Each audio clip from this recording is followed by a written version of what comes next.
خواتین کو یہ مان لینا چاہیے ہمارے میاؤں میں تھوڑی سی ہم سے عقل زیادہ ہے، تو بڑے بڑے فیصلے میاؤں کو کرنے دیا کریں، میاؤں کو۔ اور یہ بھی ایک بات یاد رکھو کہ جب معاملہ بچی کی شادی کا ماں کے ہاتھ میں جاتا ہے تو پھر ان کی شادی نہیں ہو پاتی، کیونکہ وہ ان میں قوت فیصلہ ہی نہیں ہے۔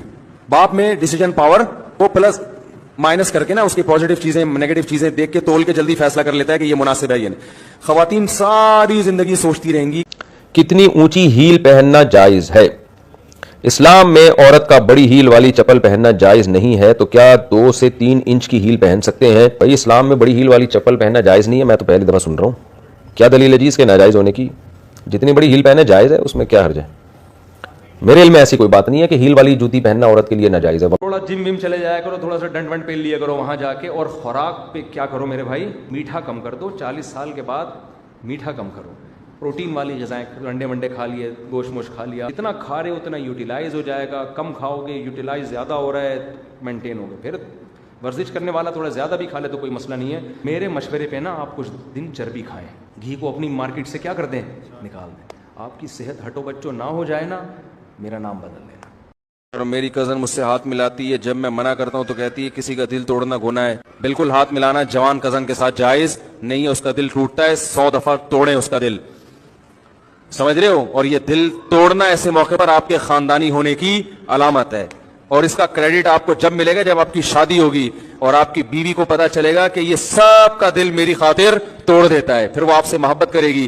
پھر جب آپ کے بچے بڑے ہوں گے ان کو پتا چلے گا ہمارے ابا کسی نامحرم لڑکی سے ہاتھ نہیں ملاتے، دل توڑ دیتے ہیں، یہ ہماری اماں سے وفا کرتے ہیں، تو پھر ان بچوں کا جو دل جڑے گا اور آپ کی بیگم کا جو دل جڑے گا وہ اس ٹوٹنے سے 1000 گنا بہتر ہے جو کزن کا ٹوٹا تھا۔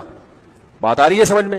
جو کزن جس ہاتھ نہیں ملا کے اس کا دل توڑ رہے اس سے کہو کہ جب آپ کی شادی ہو جائے گی نا، پھر آپ کا شوہر جب یہ جو سعودی عرب میں تبلیغی جماعت پہ پابندی لگی ہے نا، اس پہ بہت سے لوگ مجھے کہہ رہے ہیں آپ حکومت سعودیہ کے خلاف بیان دے۔ ہم نے ایک بڑے عالم کی بات بڑی خاندانی سنی جو میرے شیخ ہیں، انہوں نے کہا تبلیغی جماعت پہ جب پابندی لگی ہے تو اس کو تبلیغی انداز سے ہی حل کرنا پڑے گا۔ تبلیغی انداز یہ کہ کسی کے خلاف بیان نہ داغا جائے، کیونکہ اگر آپ بیانات داغنا شروع کر دو گے نا حکومت کے خلاف، سعودی حکومت کسی کی نہیں سنتی، سمجھ رہے ہو نا؟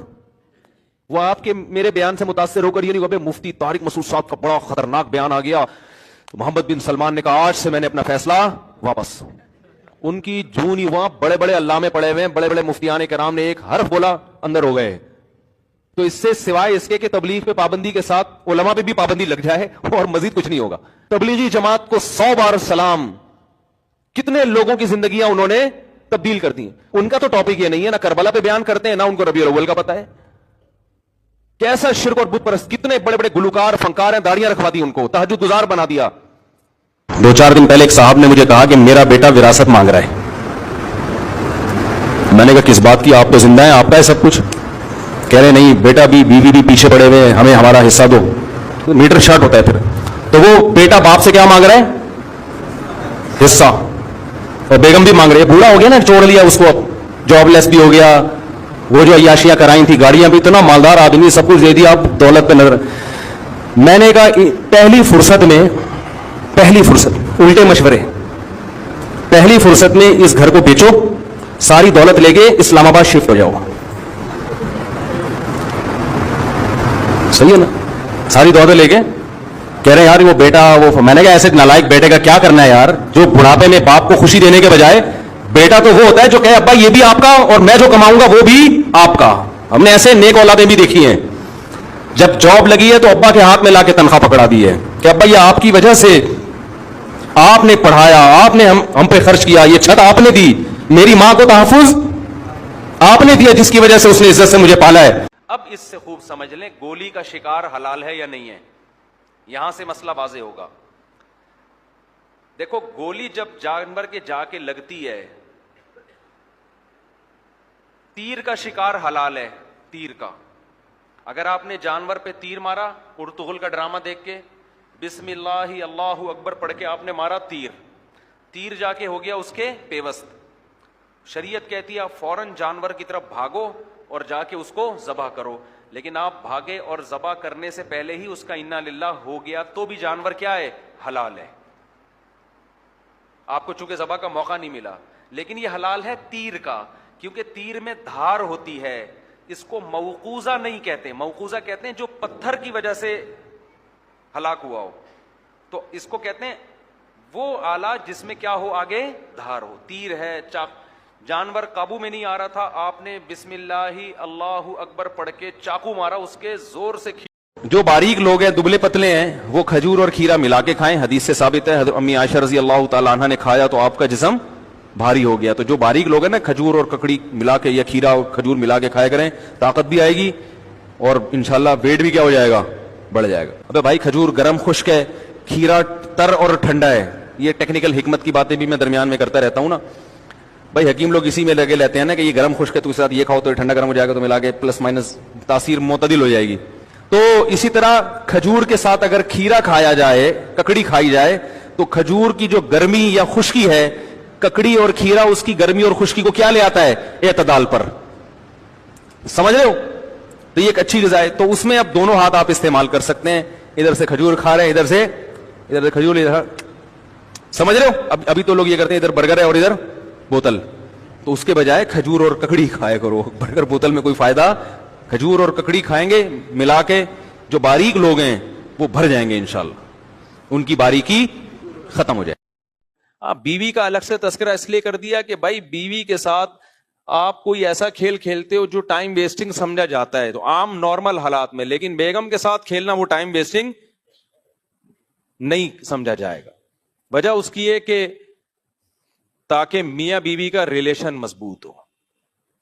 اب مثال کے طور پر فضول باتیں کر کے ٹائم ویسٹ کرنا یہ اچھا کام ہے یا برا کام ہے؟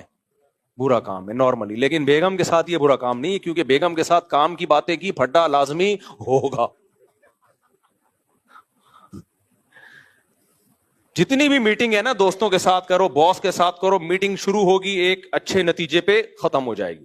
بیگم کے ساتھ کسی ٹاپک پہ کام کی بات شروع کر دی آپ نے تو پھر دیکھو چمچے اور کفگیر برسیں گے. تو بیگم کے ساتھ فالتو باتیں ہی کرنی ہے, ادھر ادھر کی پھینکتے رہو بیٹھ کے, وہ بھی پھینکتی رہے, آپ بھی پھینکتے رہو. وجہ کیا ہے بھائی, ان کا رشتہ ایسا ہے کہ اللہ چاہتے ہیں تم ٹائم گزارو بھائی آپس میں کسی بھی طرح سے. لوگ مجھے بتاتے ہیں کہ مفتی صاحب ہم جب گھر جاتے ہیں بیگم سے کیا بات کریں, تو ہم کوئی ولاگ دیکھنا شروع کر دیتے ہیں, کسی کے کوئی پرینک دیکھنا شروع کر دیتے ہیں, جائز ہے یا نہیں ہے. تو میں کہتا ہوں میں بھی یہی دیکھ رہا ہوتا ہوں گھر والوں کے ساتھ بیٹھ پرینک دیکھ رہا ہوتا ہوں یہ. ہاں اس میں بے حیائی نہ ہو تو بیگم کے ساتھ بیٹھ کے اسرائیل پہ تھوڑی ڈسکشن کرے گا, یا بیگم کوئی بہت ایسی ہو کہ, لیکن جیسی بھی ہو, کتنی ہی ایجوکیٹڈ ہو,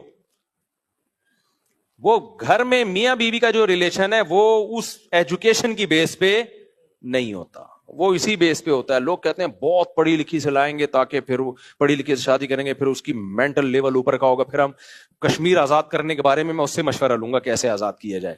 اور نہیں بھائی, وہ جتنی بھی ایجوکیٹڈ ہے نا وہ گھر کے باہر ہے. جب آپ کے پاس ہوگی آپ کی بیوی اور آپ اس کے ہسبینڈ کے طور پر, تو پھڈا لازمی ہوگا. اس لیے اس سے ڈسکشن اہم امور پہ کرو ہی نہیں. اس سے بس تمہاری امی کی طبیعت کیسی ہے, وہ بچہ کا اسکول میں کیسا, پٹا آج دوبارہ پٹا یا نہیں پٹا, ٹھیک ہے, بس یہ باتیں کرو اور مجلس کو برخاست کرو. یا کوئی 2-4 جائز پرینک دیکھ لو, ہنسو, بس. اس سے زیادہ آگے فری ہونے کی کوشش مت کرنا. یہ اللہ نے رشتہ سکون کے لیے بنایا ہے, ڈسکشن کے لیے, بڑے بڑے مسائل حل کرنے کے لیے بنایا ہی نہیں ہے. یہ گپ شپ کے لیے ہی بنایا اللہ تعالیٰ نے.